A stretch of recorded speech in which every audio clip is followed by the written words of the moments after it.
Hi, it's me, Ingrid INFP, and I wanted to tell you guys about my weekend, and also we're going to be talking about how each type can have ADHD, and each person with ADHD can be of many different types, all the types, and how these things might correlate. It's not going to be a very scientific, it's going to be very stereotypical, just saying that in case somebody is wondering. I've got some books from the library. This book, The Universe in Your Hand by Christoph Garfard. These are all nonfiction books. This seems interesting. It's about science, so I haven't started reading any of these yet. This is a book that's actually an English book. It's How Our Tangled Lives, I think it's called in English, about mushrooms and how they form our future. And this is called Magisteria, which is about the intersection between the history of science and religion. So these are all nonfiction books I haven't started reading. I'm listening to an audiobook about feminist linguistics, the name of which is, not appropriate for YouTube. But anyway, last weekend I was at a medieval festival with like sword fighting and blacksmithing and leatherwork and traditional music and people in costumes, and it was really fun. I also had a mushroom sandwich, which was really good, and I actually got a Totoro pin, which has nothing to do with medieval stuff, but I did like the pin, so I bought it. I was supposed to meet with my ENFJ friend, but she came 3 hours late, and I'll tell you why later on. I'll give you a hint. It's not the first time that she's come several hours late. But I'm so used to it that I prepared for this. It was in Stockholm, in the place where there's the cherry blossoms, but there was a lot of rain, so I didn't feel like great walking around there. I took some pictures, but the weather wasn't great. So it's crazy because it went from 21 degrees to 0 degrees in one day. But I finally met up with my friend. We ate at a cafe, and then being the extrovert she is, the ENFJ she is, she said, "Oh, I have a friend who has a concert tonight. Let's go to the concert." So we went to a concert. It was classical music in a big church. It's actually the church I was supposed to be baptized in, but I did not get baptized. I never did. It's a Protestant church, so not very decorated or anything, but it was very large, and there was an orchestra playing kind of postmodern music, classical music, but a little bit, deconstructed music. And it's a composer that was called Olivier Messiaen, and Messiaen is actually from my town. It was a weird coincidence, he actually, so I wrote to my mom, I said, "Don't you know this Messiaen? Who is this guy? I've heard his name 10,000 times and never actually heard his music." And she said, "Oh, I know that he lived just a few streets from our house." I was like, "Okay." And she took a picture of the plaque of the door, right next to the door to where he used to live. He lived during the Second World War. And his music is kind of not very harmonious. It's very much a lot of different noises, harmonies that clash together. And he had synesthesia, which was quite interesting. but unfortunately he doesn't have the kind of synesthesia that I have. I wish that I had a color to music, but I don't see colors when I see music or hear music, I mean. I do see colors for the different groups of instruments. So like a piano is always blue for me, and the strings are orange, which kind of makes sense, thinking that like string instruments are often out of wood. And like the percussions are red or yellow, depending on what it is. Sometimes it's blue, like if it's a little bit more like a piano. And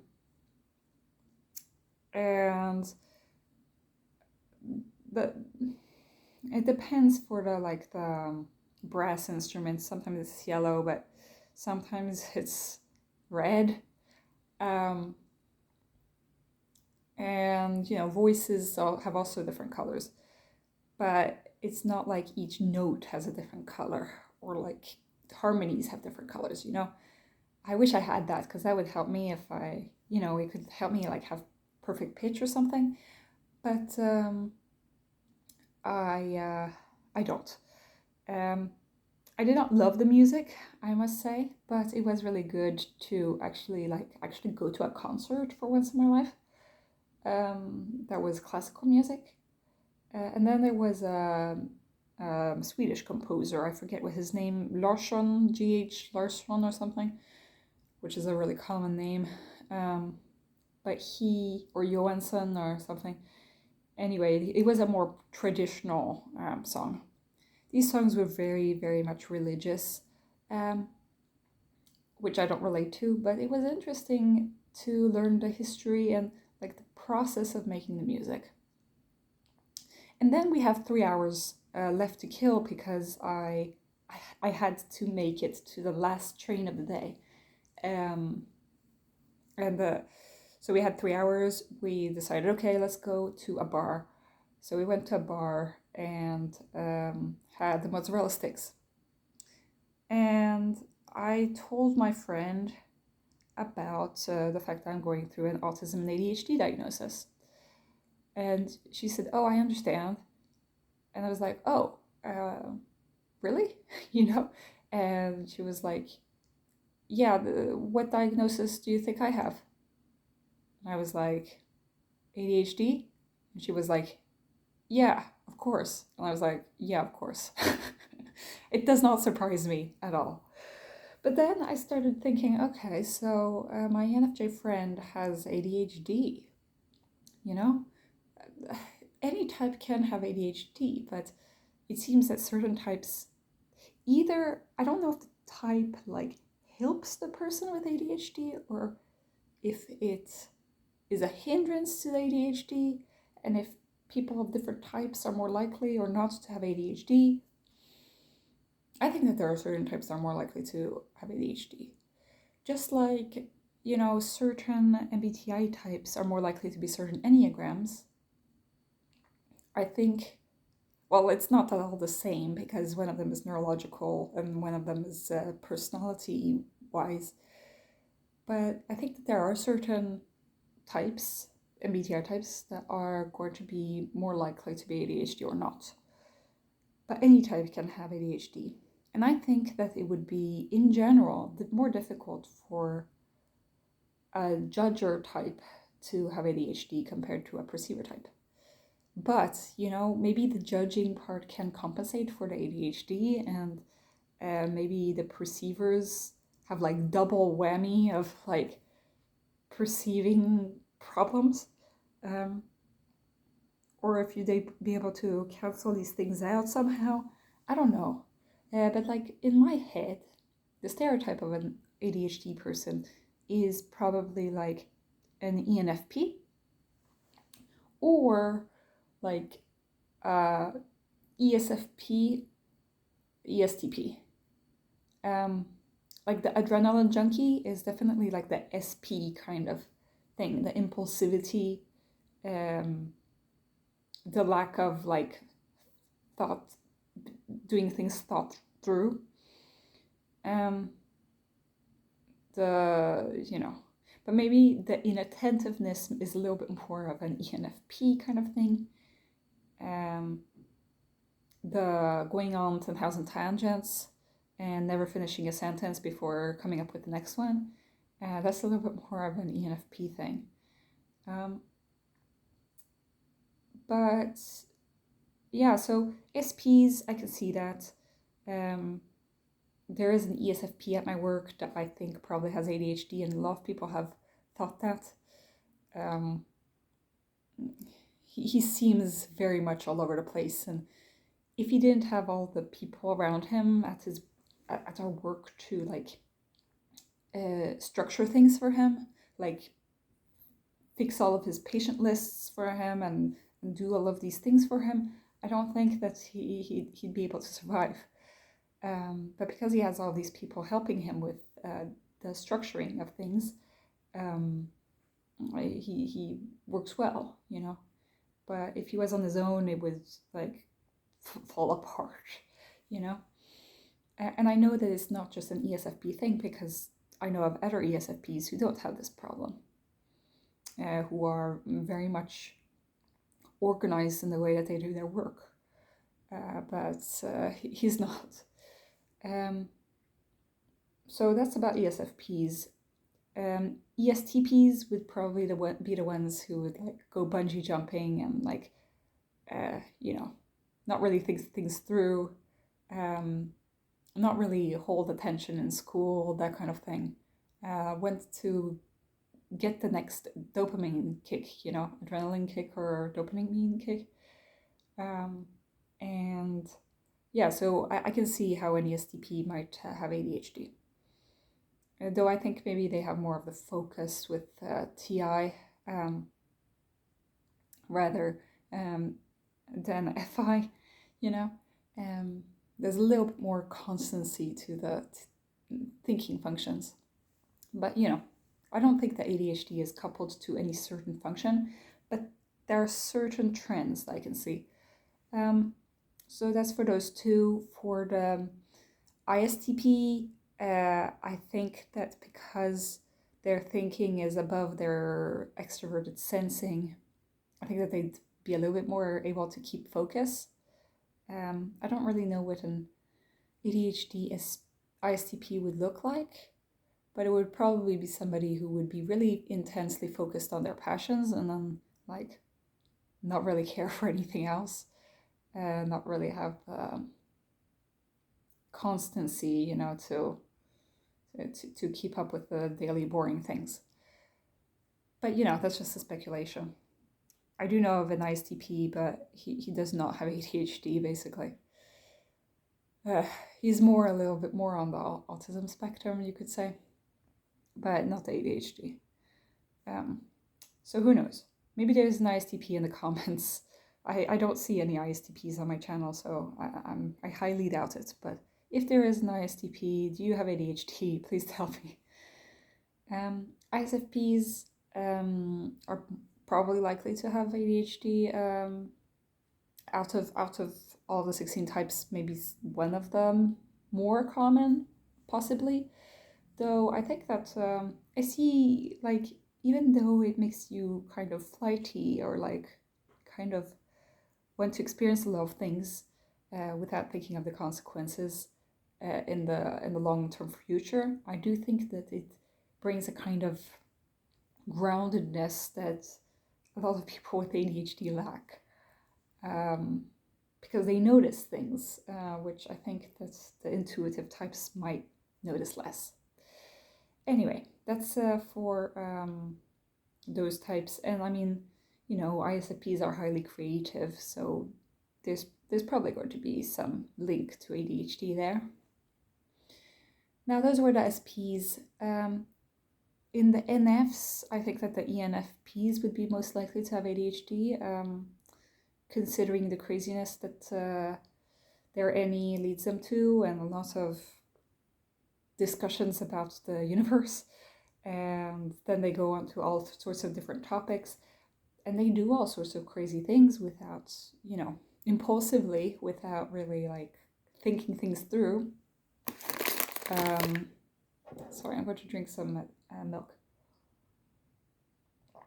And getting distracted and all of that. INFPs, yes, but to a lesser degree. I think that INFPs are a little bit more of the stereotype of the inattentive and not hyperactive type. But I think that the ENFP wins in this case, because the introversion makes us ponder things a lot before starting them. But I think that we have just as much difficulty in finishing tasks as ENFPs. It's just that we take on less, I think, than the ENFPs. And then we've got the ENTPs, who also lead with NE, and so they can be all over the place. But I think that the TI kind of tempers this a little bit, in that they try to analytically think through situations. So I don't know, an ENTP with ADHD I can definitely see that. But I think it would be more difficult for them to reconcile, because they'll probably want to like actually think through arguments and, you know, be able to like. But I think that they could very likely have a lot of people with the ADHD. INTPs as well, pretty inattentive. I knew of the only INTP that I know for sure is an INTP is my middle school friend. She I don't know if she was on the autism spectrum or ADHD or what it was, but she would often she was a genius, knew a lot of stuff, would often stare into space and like I'd be like, hello, are you there? And she kept like thinking that I would talk too much, but I think that she always had this complex that she wasn't like her ISTJ brother. Her ISTJ brother was like, you know, the good kid who would always follow the rules. And he was also extremely smart, but he wasn't, he didn't have that stroke of genius kind of excellence that she had. He was like an excellent student and very good at what he did. He was also very good at sports and such. And she liked she liked sailing, so she was good at a lot of things. But I think that she had something with sensory worlds that was difficult, and the holding focus and such was difficult. She would keep biting her pens, and in France, you, at least at my time, during my time, you would use fountain pens, and she would bite through the pen into the cartridge, and ink would splatter all over into her mouth and onto her hands, and that would keep happening all the time. So in the end, she bought a wooden pen, and that pen was also pretty munched up by the end of the year. But she was often head in the clouds. She would often go to the library and read books. But I don't think that she had ADHD. I just think that I can see the spaciness maybe contributing to, if somebody has ADHD that is INTP, it would contribute to never getting anything done, you know, the executive functioning. I can see INTPs like not cleaning their room for weeks at a time, just like INFPs. We've got the SI, FISI loop, TISI loop. It would, and the for INFPs, it's mostly that the T is last, so we can't really organize things without a lot of energy being expended. And so that leads us to the judging types in the intuitives. So we've got the INFJ and the ENFJ. So now I know that my ENFJ friend has ADHD diagnosed, and I think that it makes it hard for her because she really wants to be there for friends, and then she comes like 3 hours late, and that's happening all the time. And she said that she's had really hard time with routines, and she really wants her. She keeps thinking that her home is very messy, but it's not. But I don't know how much energy she puts in to like actually make it look nice before I come. She's always doing 10,000 things. So I do see the ADHD. I actually saw the ADHD before I saw the ENFJ in her. I thought that she was in ENFP at first. Then I was like, she's not an ENFP. Then I thought that she was an ESFJ, but with ADHD. And then I realized that she was ENFJ. And now I realize, okay, she's an ENFJ with ADHD. Which makes it hard because, a lot of people will not accept if somebody's late all the time, and they'll think that she's not a good friend. When she really is, it's just that she can't plan her time correctly. So yeah, that's about ENFJs. I think the judging and the FE kind of, FE and ADHD make life really hard, if you have FE high up. For INFJs, I think the INFJs are in general very weird people, okay, let's say it that way. They are not in the norm, and I don't think that INFJs, well, basically any of the NFs are they really neurotypical? Somehow or another, if it's ADHD, autism, or if it's bipolar or trauma or PTSD, somehow these people in the NF group, I have a hard time seeing any of them being 100% neurotypical. But, these people exist. But INFJs, either they have trauma or some mental illness, but I could also see ADHD for an INFJ, but it would be difficult because INFJs really do like coming to a conclusion in the end because they're judgers. And ADHD would just make things very difficult. I know that INFJs have sensory issues since SE is quite low down in their stack as their inferior function, but they have the NI, which makes them want to strive towards something, and if they keep like just going on tangents, then that's not really going to be conducive to following their vision and also being accommodating to people, which is the FE. Then we've got, and also INFJs, like my INFJ friend had a pretty strange childhood, but he also learned to read very early, and like the first book he's read was like the dictionary. Like he bought himself, it was the first book that he bought, but he bought it when he was like 5. And like he bought himself the dictionary. I mean, I'm paraphrasing and I forgot at what age it was, but he was really interested in talking early and all that kind of stuff. That, is kind of linked to neurodiversity, or at least ADHD and autism. ADHD,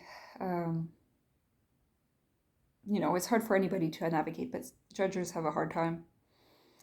If we go towards the intuitive judgers in the NT world, we've got the ENTJs, who I don't really think most of them would love having ADHD, but they do want to do a lot of stuff.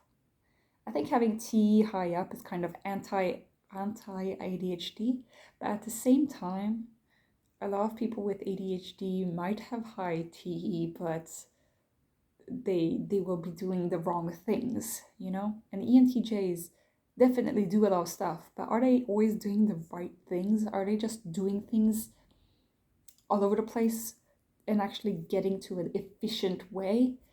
That's what they think, but not always, you know, because they're missing the FI meaning between the in the things that they are doing. They have an eye, so they do have a vision. And I think that it's hard to imagine an ENTJ with ADHD, but it could happen, you know. An INTJ with ADHD is less likely to happen, even. It would be really hard to be an INTJ with ADHD. Like, how would that even work? It's hard to imagine because they seem like the most focused people out there.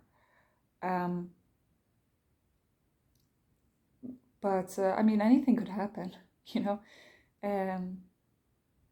They are intuitive and kind of in their own worlds. But I think that INTJs are more likely to be on the autism spectrum than being on the ADHD spectrum.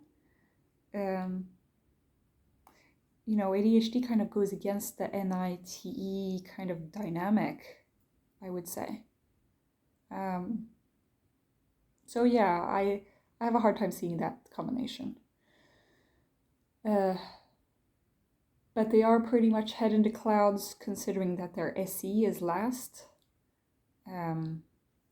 So they might be blind to time. That is one of those things that comes with having dominant NI, just like the INFJs. Time blindness is an ADHD thing. You know, not really being there all the time. So maybe that could be ADHD like. Of course, I'm talking very stereotypically here. And now we come to the SJs. Now, you know, I wouldn't think of SJs being neurodivergent because they are pretty much the typical people. But my ESFJ colleague thinks that she has ADHD, and I diagnosed her son with ADHD. So it is quite common that these things run in families and are hereditary. So it is pretty likely that she has ADHD. And how does that work? Well, it works in the fact that she talks quite a lot and likes to gossip. And her stories don't often, they take a long time for you to make sense. If I have any, so like I can figure it out, but I can understand that people get bored from her stories and she can't stop herself from talking. And it's like, yeah, I don't know. It is an ADHD thing to like complete other people's sentences and interrupt and all of that kind of thing. But I think it does interfere with the fact that she wants to be liked, you know, with FE, kind of the persona of the, you know, the peacemaker, accommodating person. If you have ADHD and you kind of butt in, it's going to be not well perceived. But you know, she's not at all inattentive and that she doesn't understand physical things because she does all this practical stuff that is very important and very much organized and everything. But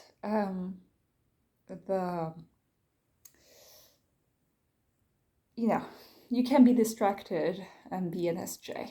That can actually coincide.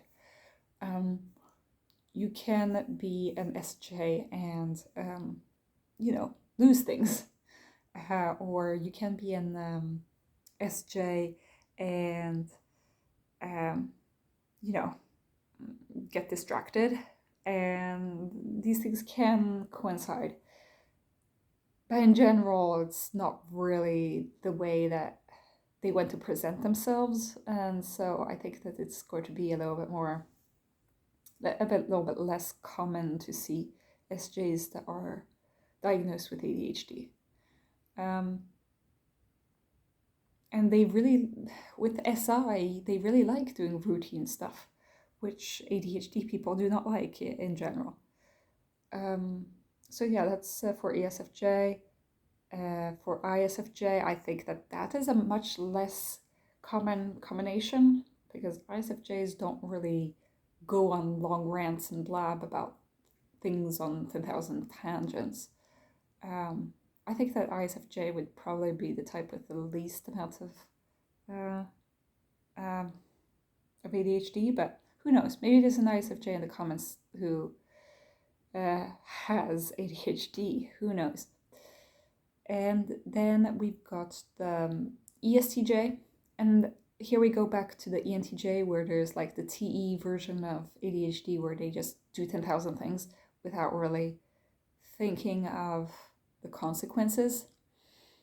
So in that way, a frenzy of TE can actually be ADHD caused. But in general, they probably won't have ADHD, or at least if they do have ADHD, that would really hurt them, you know, because they want to be productive and organized and focused on things, you know. That's not going to work as well if you have ADHD. And finally, we've got the ISTJ, who a lot of people would think is like the least likely type to have ADHD. But Schumann knows a guy who is ISTJ and ADHD, which, you know, really surprised me at first. Because at first I couldn't really see that. Like, how could an ISTJ who's really into SI stuff, really like routine, really like, you know, sensory things, and, you know, not doing novel things, not deviating from the norm and all that. But, you know, there are exceptions to every type. And also, I kind of have the template of ISTJ as my dad, and my dad is definitely not ADHD. He's much more on the autism spectrum kind of thing. And when I'm saying that some types are more on the autism spectrum and some are more on the ADHD spectrum, it's just stereotypes, and also these two diagnoses can coincide. For example, probably and me. I'm just saying that if we're going to stereotype a certain type as going into a certain box, then I would say ISTJs would probably be more likely to fit into the autism diagnosis, but they could fit in the ADHD. It's just I have a hard time seeing that because the SI and the TE kind of feel like anti-ADHD functions, you know. But I can see how I can see ISTJs having a lot of anxiety about different things, and anxiety is also linked. I mean, people with ADHD have anxiety in general, more likely than the general person, but because of different things. I think it would really, really hurt an ISTJ if they had ADHD, like how they wouldn't be able to maintain really the routines that they would like, or come in time to things, do their duty and all of the administrative boring work that they have to do, because often they have work that involves a lot of administration. So yeah, it would be sad to be an ISTJ that has ADHD, but I hope that this friend of Schumann's is doing okay. It's not a combination I can wrap my head around. Anyway, that was me trying to summarize and going over a half hour on the different types and their correlation with ADHD. Tell me what you guys think. I don't want to hurt anybody of any type or of ADHD or non-ADHD. I think, as I said in the beginning, that any type can have ADHD, and any person with ADHD can be of any type. These things aren't mutually exclusive or inclusive, or one doesn't mean the other. I'm just talking about my experience. So yeah, have a great day. Bye.